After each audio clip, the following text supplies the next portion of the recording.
আমরা চাই উনি আরও বাঁচুক আমাদের মাঝে, আবার রাস্তায় হাঁটবে, হুইল চেয়ার ছাড়া হাঁটবে, সবার মাঝে আবার হাত নাড়বে, গ্লাসের ফাঁক দিয়ে, গাড়ির ফাঁক দিয়ে মুখটা বের করবেন, লক্ষ লক্ষ মানুষ সে উদ্দেশ্যে হাত নাড়বেন। এই সিচুয়েশন আমরা আবার দেখতে চাই।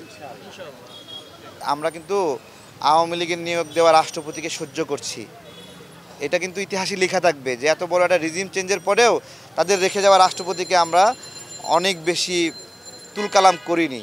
আমাদের রাজনৈতিক পরিমণ্ডলে অনেক বড় বড় নেতা আছে, ঐতিহাসিকভাবে তাদের মুড সুইংয়ের অর্থাৎ সিদ্ধান্ত পরিবর্তন, এক জায়গা থেকে আর এক সিদ্ধান্ত নেওয়া, যেটাকে পোল্টি বলে, ঠিক আছে। অনেকে বক্তব্য দিয়েছে না, জাতীয় বেঈমান হবে এরশাদের সঙ্গে গেলে। এই সিচুয়েশনগুলো ওনার ক্ষেত্রে কখনো আমরা দেখিনি।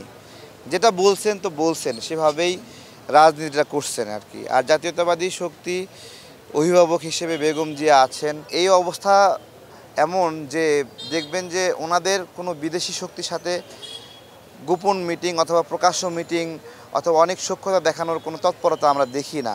এইটা দেশের জন্য একটা ভালো যে কোনো একটা রাজনৈতিক দল যারা বিদেশি শক্তির সাথে আপোষ করে না বা অনেক বেশি সেখানে তাবেদারি দেখায় না। তো আমরা সে জায়গা থেকে বলি, দেশের মানুষকেও বলি, যেহেতু বেগম জিয়ার কিন্তু বিদেশি বন্ধু নাই, তার দলের যেহেতু বিদেশি বন্ধু নাই, দেশের মানুষ যেন তাদের বন্ধু হয়েই থাকে। এটা যদি থাকে তাহলে দেশের জন্য ভালো হবে। এবং যদি এরকম শক্তি ক্ষমতা আসে, প্রতিদিন একবার ইউরোপীয় ইউনিয়নের সাথে মিটিং করে, ফ্রান্সের সাথে মিটিং করে, অস্ট্রেলিয়ার সাথে মিটিং করে, আমেরিকার সাথে মিটিং করে, এই মিটিংগুলো দেশের জন্য অশুভ।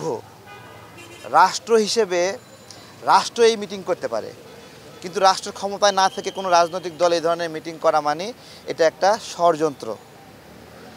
সরকার মিটিং করতে পারে বিদেশের সাথে, কিন্তু বিরোধী দল যদি অতিরিক্ত বিদেশিদের সাথে মিটিং করে তার মানে কি বলেন তো?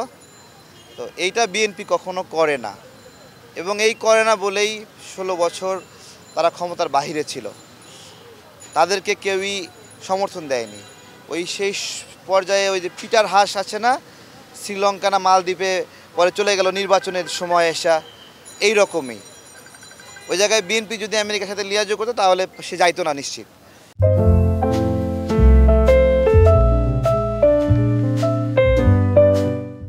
তো আমরা দোয়া করি আমাদের মা, গণতন্ত্রের মা, ওনাকে আমাদের আরও প্রয়োজন, আমাদের লাগবে ওনাকে। হ্যাঁ, দেশের জন্য আল্লাহ ওনাকে বাঁচায় রাখুক। আর আমরা ভিতরে কোনো তথ্য পাইনি, এটা আনঅফিশিয়ালি আগ বাড়ায় কিছু বলা ঠিক না। সবাই যেরকম দাঁড়ায় আছে আমিও দাঁড়ায় আছি। কোনো কারণ লাগবে এখানে আসার জন্য? বেগম জিয়া হাসপাতালে ভর্তি আছে, কি কারণ লাগবে বলেন? কাছাকাছি থাকতেও তো ভালো লাগে।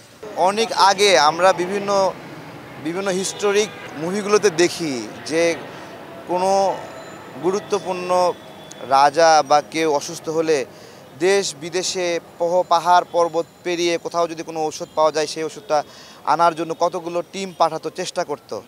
অবশ্যই ওনার জীবন দেশের 8-10 জন মানুষের জীবনের মতো না, যার জীবনের উপরে লক্ষ লক্ষ নেতাকর্মী, দেশের মানুষের ভাগ্য কিছুটা নির্ভর করে। তো সেই ক্ষেত্রে যদি এরকম সম্ভাবনা থাকে যে কোথাও কোনো একটা হাসপাতালে নিলে ওনার অবস্থাটা একটু ভালো হবে, তাহলে তো সেই চেষ্টা করা উচিত। হ্যাঁ, যে রাজনীতিবিদরা বিদেশে যেতে পারবেন না এই ধরনের একটা বিভিন্ন ধরনের তকমা আছে বা এরকম ট্যাগিং আছে, তো সবার জীবন এক গুরুত্বপূর্ণ না। হ্যাঁ, আমার জীবন ওনার জীবন এক গুরুত্বপূর্ণ না। আমি মারা গেলে কিছু হবে না, কিন্তু ওনার উপরে দেখেন কত মানুষ দুশ্চিন্তায় পড়ে গেছে।